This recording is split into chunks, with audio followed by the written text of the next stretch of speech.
The General Anti-Abuse Rule, lovingly known as the GAAR, has been with us since 2013. It was introduced in the Finance Act of 2013, took effect from July 2013, hasn't been used since. Very important part, though, of the government's concerted attack, continuing attack on aggressive, abusive tax avoidance schemes. It's used, or its existence is used, together with the disclosure of tax avoidance schemes, DOTAS regulations, accelerated payment notices requiring the payment of tax up front on arrangements that have either already been litigated successfully against or have a DOTAS reference number. Targeted anti-avoidance rules, so-called TARs, specific rules against specific schemes. And also, of course, continuing publicity against the users of aggressive tax avoidance schemes, both corporate and individual. So it hasn't been used for the last 4 years.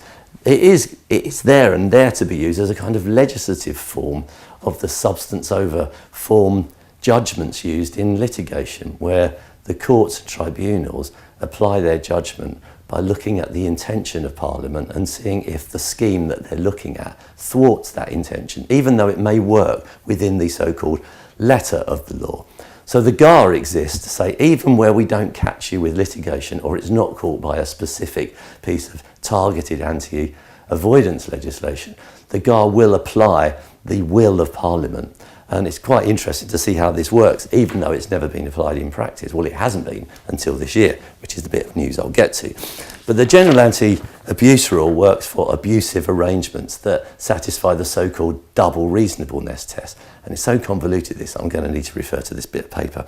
The GAAR defines abusive in the context of what is an abusive tax avoidance scheme, by reference to a test known as the double reasonableness test, which states that tax arrangements are abusive if, having regard to all the circumstances, entering into the arrangements or carrying them out cannot reasonably be regarded as a reasonable course of action in relation to the relevant tax provisions.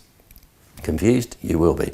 It's an objective test that requires consideration of whether the tax arrangements are, having regard to all the relevant circumstances, a reasonable course of action, and in turn, if that view, i.e. the view they are or are not reasonable, is itself reasonable.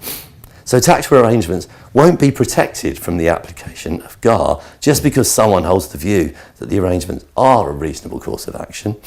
That person's view must itself be reasonable. Similarly, just because a view is commonly held doesn't make it a reasonable view. So it's pretty complicated, but it exists. But it's never been used. It's just been sat there to go, actually, and even if we don't catch you, don't forget the General Anti-Abuse Rule.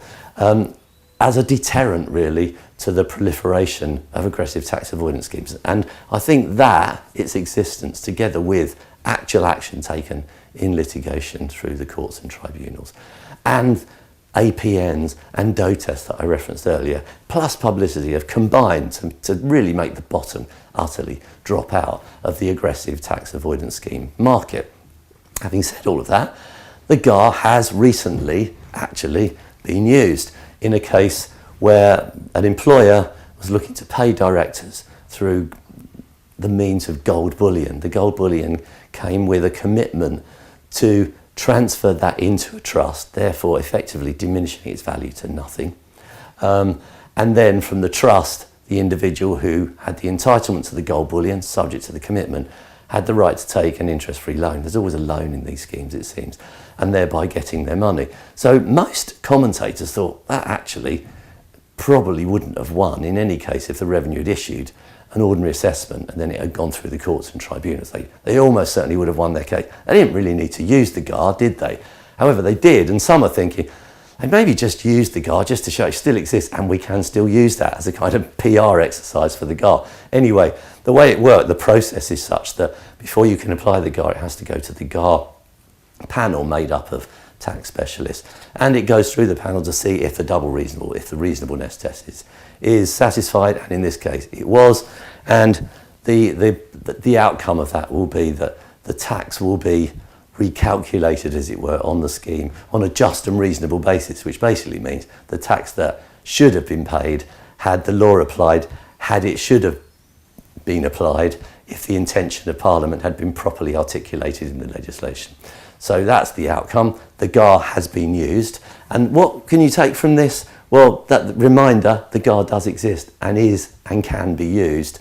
But more importantly, I think for financial planners, is to say, look, the bottom really has dropped out of this market. Don't bother if someone comes to you with a scheme that seems too good to be true. If it seems too good to be true, it probably is. Concentrate on the tried and tested. Concentrate on the many arrangements that are contemplated by the legislation, permitted by the legislation, and yet are still very, very effective. Financial planners are well placed to advise on this, and that should very much be the message. We, through Techlink, will be keeping you up to date, as we have done, with everything that's going on in relation to the government's crackdown on tax avoidance, including its use of the GAAR where it's appropriate. And of course, we will be reporting this case in a lot more detail through the bulletin section of Techlink.